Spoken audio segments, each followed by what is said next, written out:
All right, good evening, everybody. Thank you for joining us for our weekly Silicon Valley real estate market update. If you're listening to us live this evening or listening later on a recording, we thank you even for joining us this evening. We're going to go really fast this week. If you watched previous episodes, we've done a lot more explaining about some of the terms, some of the concepts behind how we view market data and how we try to judge what our markets are doing in different areas, whether you're a buyer or a seller, how we get to the numbers and how we present the advice that we give to you when you're asking our opinions on what markets are doing or will do. And that's for a simple reason. We're in the thick of it now. Everything is happening really, really fast. And we're going to focus on the speed of that market, what it means if you're a buyer thinking of buying or a seller thinking of selling. Again, if you ever need some explanation of how we come to these opinions and how we analyze the data and where we get the data, always happy to explain that on a one-on-one, or even if you type in the questions, we'll try to read them and answer them here. But I'm going to start with what's been going on this week. Obviously, if you've been paying any attention, there's a lot in the news since last Thursday, Friday, Saturday, the entire weekend, and even into today about some really big concepts in global financial markets and things like that. And even with all of that news, sometimes scary, frankly, sometimes ominous news, the market here locally in Silicon Valley has not skipped a beat. It's still moving very fast. If you're a seller, you're happy because prices keep going up. If you're a buyer, you may be worried or scared about the fact that prices keep going up. But ultimately, you're in the market to acquire and get yourself on the other side of the ledger and be an owner and hope once you do own that prices keep rising. So don't be afraid, whatever side of the equation you're on.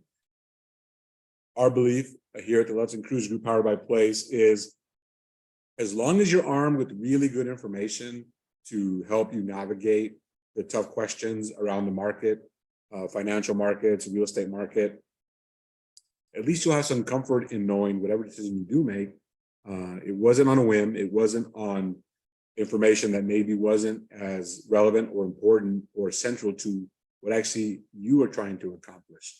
So with that, I'll jump right in. And again, if you're online, you have questions, just type them in. We'll look for them and try to answer them either now or we'll follow up. And let's jump right in. I want to share this. This is something I read this I think it was Monday morning. And it's an announcement on Facebook about a property that's sold in Sunnyvale. Listed it for $2.398. And the agent, great agent here, says, new record price in the neighborhood this year. We had over 250 groups visiting our open houses and over 80 private showings for this listing. In just 1 week being on market, we received 20 offers, right? Now, if you've been thinking about buying or selling, if you've been paying attention to the news about the real estate market over the last several quarters, about financial markets over the last couple of days, try for a second to put these two things together. What you've been hearing, which frankly have been negative, have been warnings about what the market's doing, what we can expect. Stories like overall sales in real estate down 30-40% year over year. A lot of negativity. Juxtapose it with what this is saying. Just this weekend, 250 families visiting one home for sale. Over 80 private showings and 20 offers submitted, right? Amazing. This is real time. This is what's actually happening on the ground. And this is why I'm saying today, we're not going to spend as much time on technical terms and things that we usually explain, because this is what I mean when I say we're in the thick of it. If you are thinking of buying or selling, this is the market you're jumping into, right? Again, depending on which side of the ledger you're on, you may be happy with this news. If you're buying, you might be like, oh man, we missed it again.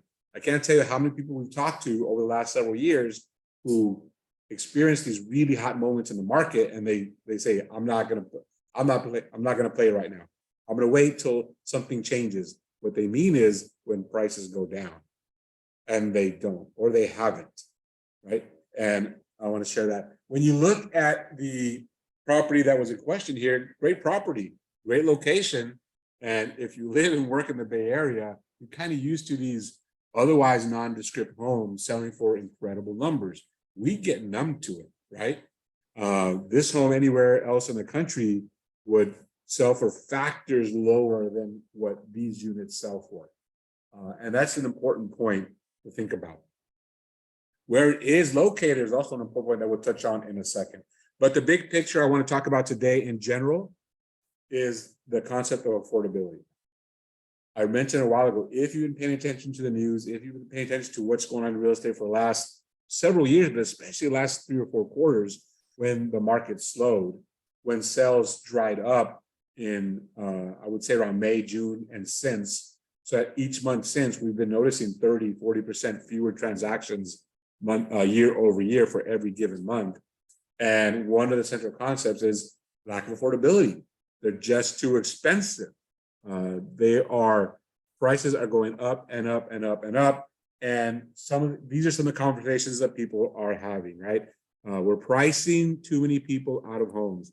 We cannot sustain this. We are going to crash. If you've been around as long as I have and remember 2008, these are not unreasonable feelings. The last time we experienced this kind of mania, if you want to use that word, in real estate, we know how that ended in 08, 09, 10. A lot of us were in the thick of it then. So I don't discount these feelings. I don't discount these thoughts. I don't discount these headlines. But I do know we have to really look at them closely and really try to understand, what do they really mean, right? So this concept of affordability. At the end of the day, it's still a question of supply and demand. We can say something costs too much, and it can be a valid point of view, and you can use all kinds of reasoning and data to validate your point. But ultimately, the buyer and the seller set the price. And when that creates the concept of supply and demand. And when we keep it at that point, this idea of affordability starts to change in my mind, and I'll show you, hopefully I'll prove to you what I mean by that. We cannot build enough supply here in the Bay Area for what we actually need, right? If you spend any time reading about this, there's just very few places to build.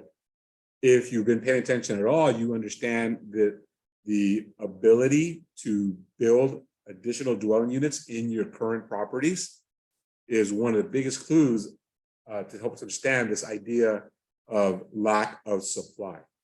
There's nowhere else to build, so let's build in your backyard. Let's build a 1-bedroom in your backyard, right? Most people don't think of it as those terms, but that's a direct result of there's just too much demand, not enough supply, driving prices higher and higher. Where are we going to put units? Let's put them in our existing backyards. There's really no other answer for building the supply. And then we have plenty of demand, right? When you have those two things, not enough supply and plenty of demand, the pressure on prices is constant. And that's what we're experiencing. That's what we're looking at right now. So let's look a little deeper at this idea of supply. Here in Santa Clara County, kind of depends, or the greater Bay Area, kind of depends how you define the Bay Area, but there's several million people living here. I think Santa Clara County is like 1.9 million, somewhere around there. San Jose itself is just over 1 million people, right? In Santa Clara County, there's 690,000 households. For those households, we only have 729 single-family residences on the market right now. Right now, being as of Monday morning at 6 a.m. when I wake up and download this data. 729 single-family homes. Now, let's think back to that open home we were referencing at the start. 250 families visited that open home. That's almost half of the people needed to completely buy out the existing supply of single-family residences. Now, that home was listed at 2.3 million. You got to imagine that the buyers that went to visit it, their budget was probably around $2 to $3 million. There's currently 202 homes in that price range in Santa Clara County. So when you shrink it down to the price point that these buyers were likely looking at, that makes up the whole supply. They can eat up all the properties in one weekend that are available for sale. Supply is dramatically low. And it's been that way for a very, very long time, right? How long? Since we got out of the mess with REO and the short sales. This graph here shows the period 07, 08, 09, when we had more properties on the market, it was taking longer to sell. And when we escaped that period, we got into this low inventory environment, which we've remained in since around 2012. And that low inventory environment with a sustained and now growing demand has pushed our prices higher and higher and higher, right? And trust me, working in this market and every single year talking to buyers who are frustrated, worried, or scared about the rising prices, and we're in an unfortunate position telling them, but they're going to get more expensive. And we've been proven right. And so those are the things you have to consider when reading headlines, when looking at the numbers and trying to figure out what is going to happen next, right? So we don't see, I should say, I don't see, and the people that study this at a much higher level than I do, don't really see a scenario where we're going to double, triple, quadruple the amount of properties on the market. So that supply curve is going to remain flat at the lower ends, historically low levels, right? So then what's the other half of the equation is demand. Well, what's going on with demand? Again, if you read the headlines, you're seeing, well, one of the reasons real estate transactions fell by 30, 40% starting around May or June was when interest rates rose dramatically to 7%. That took a lot of pause. That took a lot of buyers out of the market. They started thinking, this is already very expensive. And now I'm having to pay 7% interest rates. The mortgages that they were going to have to pay monthly were almost doubling. And that put the brakes on our market. Now, understand, when we say they dropped by 30, 40%, that's a lot. But the other, we looked at over half of the deals were still happening. There was still a lot of people transacting, even in these price points with these interest rates. Around November, buyers started to come back in the market. In fact, the week of November 9th. How do we know? Because we look every week at how many people are applying for a mortgage as one of the earliest signs of what will demand look like in the future. And so, as I said, if you're a buyer or seller thinking of doing either thing, you love to know, you need to know what has happened to get us to this point. But what you're really interested in is what's going to happen next. What's going to happen if I list my home in a month or 2 months or 6 months? What's going to happen if I go and buy today? Am I going to regret it in 3 months or 6 months when prices fall? That's really what you're asking us as real estate professionals. And this is what we look at, right? Where's the demand?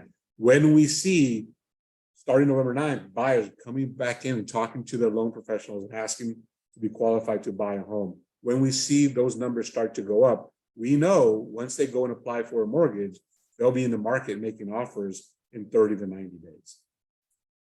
For most of the weeks since November 9th, we've had positive week over week increases in the number of people applying for mortgages. So that meant for us in October, November, December, we were already telling our buyers, despite what the headline said, the market's going to heat up. The market's going to heat up. And we knew, because we know historically, again, as long as we watch how many people are applying for mortgages, if that number is growing, then the number of offers will grow. The number of offers will grow, the number of transactions will grow. If we remain at a constant or lower level of inventory, and that demand keeps growing, prices will be pushed up. So these are the kind of things that we look at to judge what kind of advice will we give you as a homeowner or a potential home buyer. Long range, big picture, demand. We have, as I said earlier, we have 690 households in Santa Clara County. That grew from 2021 to 2022 by 1.9% year over year. It doesn't seem like a lot. That's not a huge number, but we're starting from a big number. That is almost 13,000 new households formed last year in Santa Clara County. We only had 8,000 sold listings in the county last year, right? So who was moving out and who was moving in? There was a net gain of 13,000. Only 8,000 homes were transferred from owner to owner. Everyone else had to rent. But you can see here this number is still creating that unbalanced demand supply ratio, pushing prices higher, even as rates rise, even as average prices and median prices keep growing. And again, we've been in this sustained low inventory market for a long, long time. There's no rescue on the horizon by building new properties. There's no way we can build enough ADUs to fill all the need we have. And as long as we keep generating more buyers, then we'll keep in this kind of market where prices at a minimum sustain, if not going higher and higher, right? So let's revisit that idea of affordability. The question of affordability is usually framed as what percentage of households in a given area can afford the median priced home, right? When we look at it like that, in Santa Clara County, with a median price of almost 1.8 million, the affordability rate is about 20%. 20% of people can afford the median priced home. So are homes in Santa Clara County affordable? No. 8 out of 10 people you walk by can't afford the median priced home, right? That is not a good number. Again, in how we traditionally understand the concept of affordability. When you read the headlines about that, that's what they're talking about, right? When looked at that way, almost no one can afford a home here. There's no dispute about that. To afford the median priced home, you need an income of about $390,000 a year, $370,000 a year, right? Now, again, your frame of reference. When we put it that way, that's what you'd have to earn to afford a median priced home. And only 20% of people can afford a median priced home here. That doesn't sound good. But then we look back and say, a home price for 2.3 million had 250 parties walk through it. 80 people, private tours, 20 people wrote an offer, only one of them won. What happened to the other 249 people? Groups. They either gave up and are not going to buy, or they go to the next one. Now, this thing of it was 2.3, they made an offer of 2.5 and they lost. And the headlines could be saying one thing, but what is the experience telling them? The real-time experience. If I want a house, I have to be more aggressive next time, right? So when looked at as, do we have enough households to sustain these prices? That answer is yes. Certainly in the short term, in the medium term, right? As I mentioned, 250 parties went to see a house. In their price range, there's only 200 available. That one group at one house can buy all of them on the market right now, right? So again, what you read in the newspapers, online, wherever you get your news about housing, about finances, it's not always tailored just to you, your market, your area. And when you're making these big buying and selling decisions, you can start there. That's okay. We start there too. We start with the metadata. We start with the 30,000-foot view. But eventually, it's you and I, or one of my partner agents sitting with you and asking, what is it you want to accomplish? What are your goals? What are your wants? What are your needs? What's your timeline? As you answer those questions, understanding affordability, understanding prices, understanding the local economy, understanding things like that, we can still create a guideline and paths for you to make really, really smart decisions. So this is just where I got the information on affordability in the county. 20%, it's really small, but you can see that 20% of households can afford the median home price in Santa Clara County with the median price point of 1.875. It's absolutely amazing. Now, what if you could figure out, this is just the number of millionaires in our area.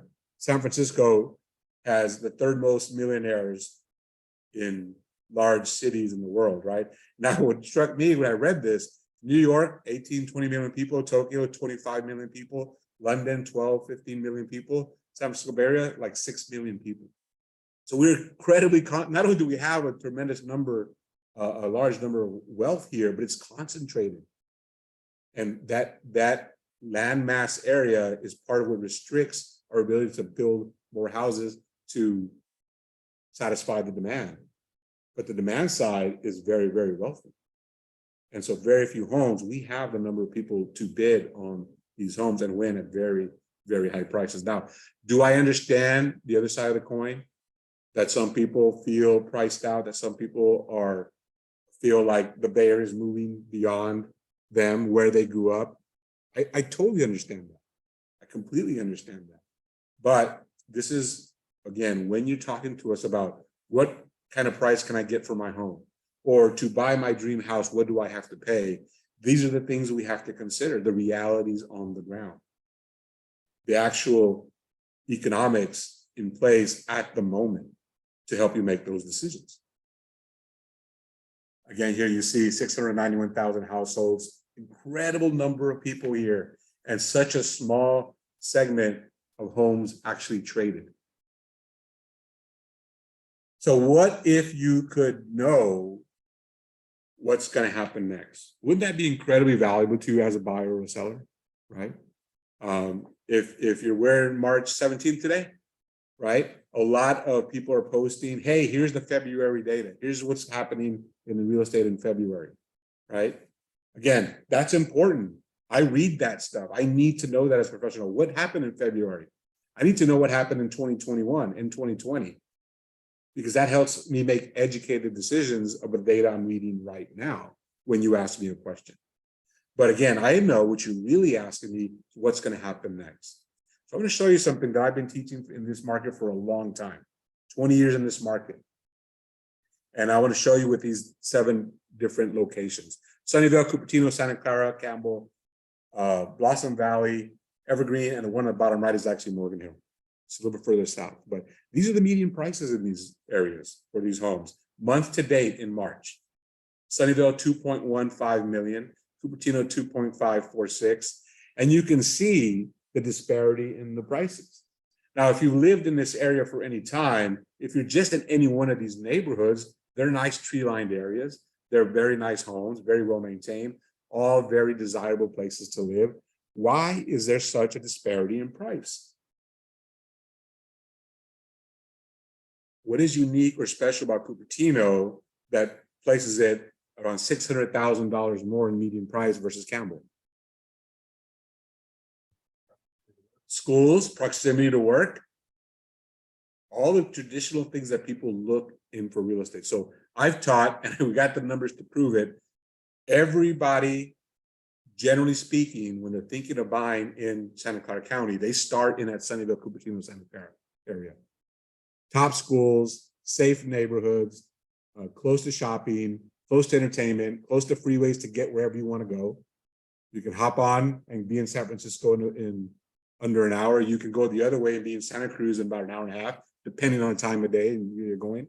Hop on 880, 680 North, and you'll be in Tahoe, again, depending on circumstances. It's an incredibly unique place to live. And that area is central to all of it, including the Upper Peninsula up to San Francisco, right? So inherently, it is more desirable. So if you don't live there, please, I'm not knocking you. I don't live there either. I live in Evergreen, which I think is the best place to live in Santa Clara County. That's why we live there, right? But most people would disagree with me. How do I know they would disagree with me? Because there's some people who live in the same house in Cupertino for almost $1 million more than the comparable one in Evergreen, right? I can't argue with those numbers. More people like it, right? I happen to like Evergreen. I'm happy. And hopefully wherever you live, you're happy too. So I'm speaking to this as trends, as ways for you to understand how our markets move. And so you can understand and start formulating answers about what if I buy, what if I sell? So I use this. This is the first choice for the average buyer. This is where homes are looked at first. This is where the hordes will arrive. This is where 250 people will show up to an open house. 80 will look at it, 20 will write an offer, 1 wins it. And the prices go up. Now, here's what I know about the Bay Area. Again, remember the numbers. 250 people show up to one house, 249 don't get it. What do they do next?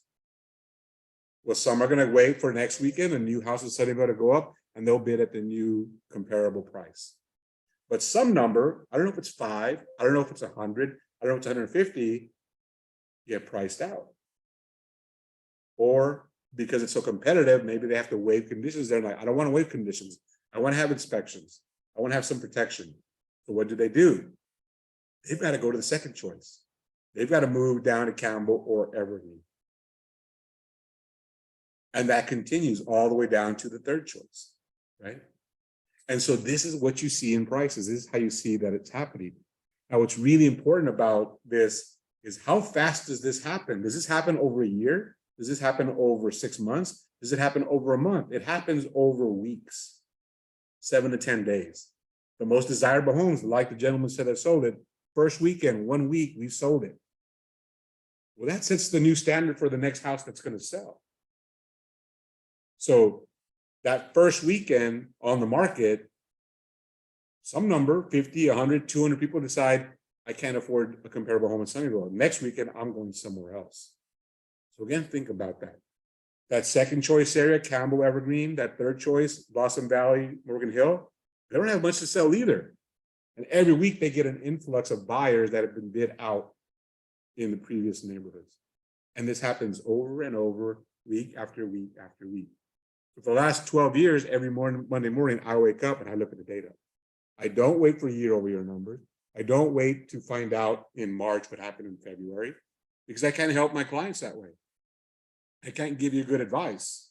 I can't have you offer February prices in late March when these markets move that fast. I mean, we could, but we won't win. And nobody wants that, right?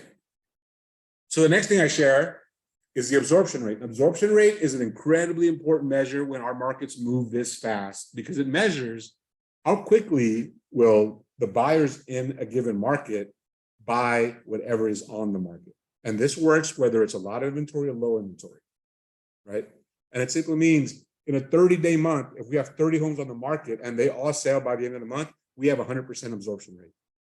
If they all sell by the 15th of the month, we have 200% absorption rate.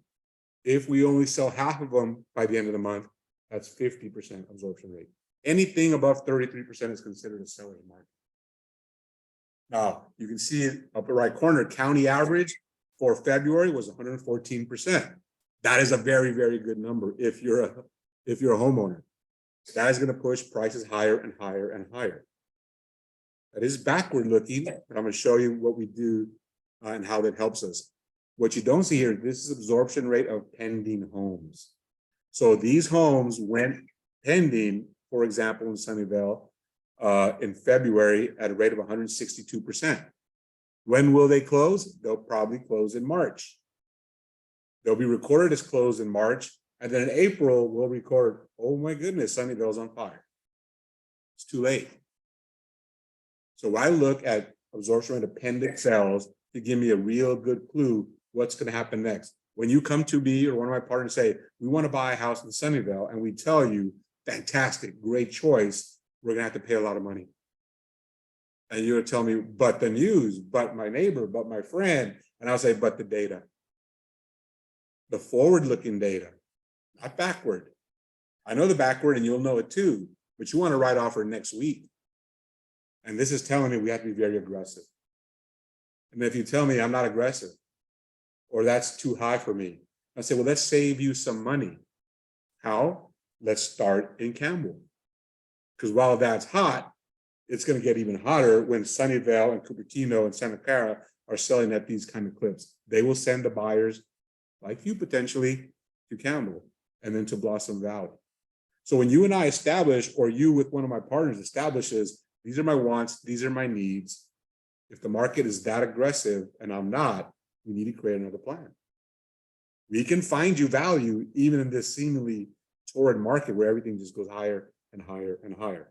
We can absolutely find you value, right? Now, I wish I was so good that I could get you that Sunnyvale house at a lower price. I'm not that good. If I was, I would have retired about 10 years ago, already rich. But I keep working, right? We're good at what we do. And this is what we do, right? So it cascades down every 30 days. Now, why every 30 days? I'll show you in a second. But this is forward-looking numbers. What does it result in? The original list price to sales price ratio. What do the sellers get on average on the offers they receive from buyers in this market? Again, I'll show you the county average month to date in March, the first 15 days of March, 101%. sellers are getting 1% over what they're asking for on average. That was not the case from May, June, July, August, September, October. They told us prices are going to go down in the spring. And I said, no, we're looking at the data. More people are applying for mortgages. Fewer people are listing homes for sale. The absorption rate continues to stay high and is growing. We knew that would put pressure on prices upward. And this is what the result. Sunnyvale, Cupertino, Santa Clara, 103, 108, 108. 8% over asking price, 3% over asking price. This is above what it hit in February. So when you see month to date, 108% in Santa Clara, and it was, I think it was 103 in February, 5% rise in 15 days. In Cupertino, I think it was a 5% rise in 15 days. Do you remember what the median price was in Cupertino? 2.1 million. So if you started shopping 3 weeks ago in Cupertino looking at $2.1 million prices, and we're seeing they're starting to go 5% higher than that, you got to up your budget. Or you have to start looking somewhere else. That creates incredible opportunities to maximize if you're a seller or save some money if you're a buyer. And this is what I was saying about the cycle. Our days on market in Santa Clara County has dropped to 24 days. With so few properties falling out of contract once they get into contract, once they have an agreement to sell, we know that every 24 days we have an almost entirely new inventory of houses for sale. And those new houses looked at what the neighbors sold for. And they use comparable methods like, well, if they got 2.1, I'm going to ask for 2.2. Because they got 3% over asking price, so mine should be higher too. And so again, if you're a seller, you're loving it. You're earning money just living in your house. If you're a buyer, you're worried because it's getting more and more expensive. How do you beat that? You buy it earlier, you buy it sooner. If that sounds salesy to you, I can't help it. The data shows us that, right? There are other ways to minimize and lower the expense. I've talked about it in past meetings, but almost universally at these prices, at this pace, at this speed of the market, the well-priced turnkey homes, the ones that don't need any work, are getting the mass offers, are getting a higher push up. If you're past your budget or you simply don't want to compete where you have to see the house Saturday afternoon and write the offer by Sunday night, and then go in a counter with 3, 4, 5 others, which house isn't going that fast? Remember, these are averages. The house that's not turnkey, and maybe it just needs cosmetic repairs. You can look for value there. Moving a little slower, not as fast as the others, and not as high over asking price, right? Those are the questions we'll ask you. Do you want to compete in the fast lane, or are you more like a right lane driver? Nothing's the wrong answer. You'll end up in the same place eventually, right? At different times, at different speeds. But this is the level that we get to when we talk to you about your wants and needs, right? And because it's forward looking, if you're a seller for us and you ask us about the market, we're like, it's great as a seller. Values are going up, right? And you tell us, well, we're thinking of selling in September. We might tell you something that's kind of weird. We'll say, you might want to sell sooner. Why? The last 3 years, our real estate markets have started the November before, peak around April or May, and then flatten late in the year. That's not normal. They usually peak later because they start later, right? And I would tell you, I would show you the facts. I would show you numbers in your neighborhood for your kind of home and your condition of home. But if you talk to us and we say, if you're thinking September or July, you might want to consider earlier. The biggest reason why.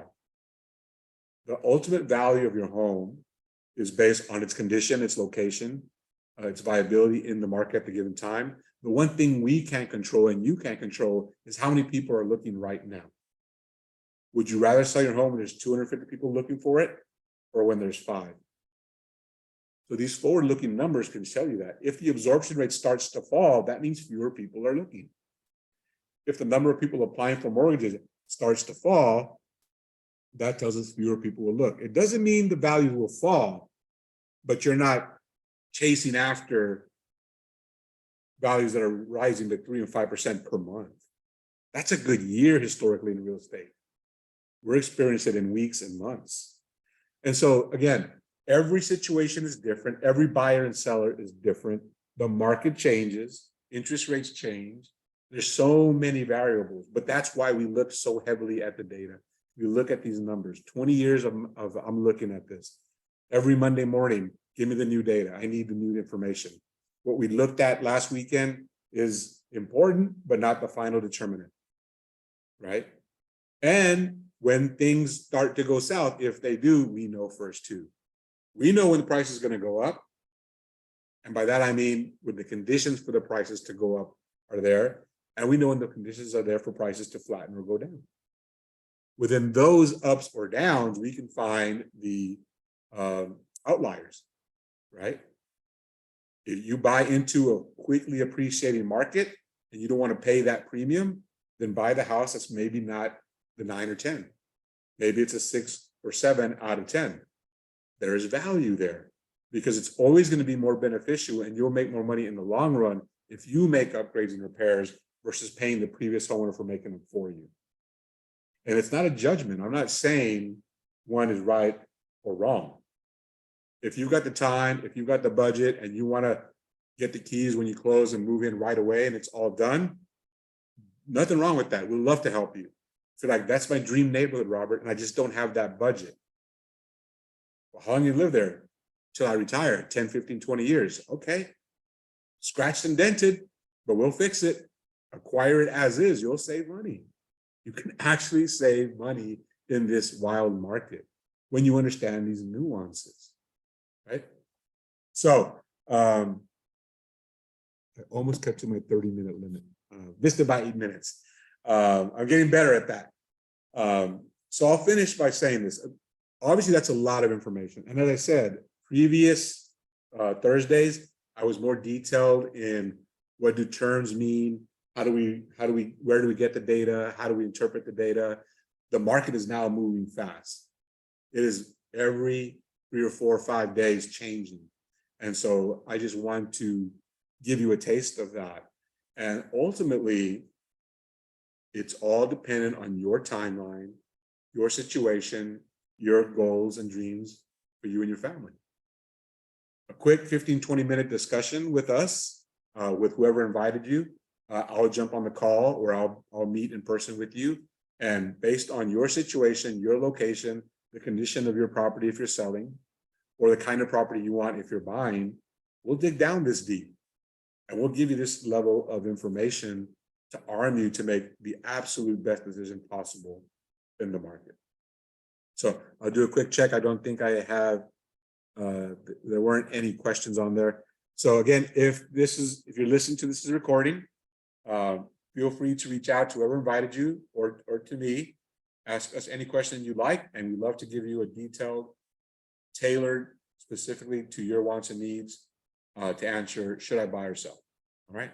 So thank you for joining us this evening, and hopefully we'll talk to you soon. Good night.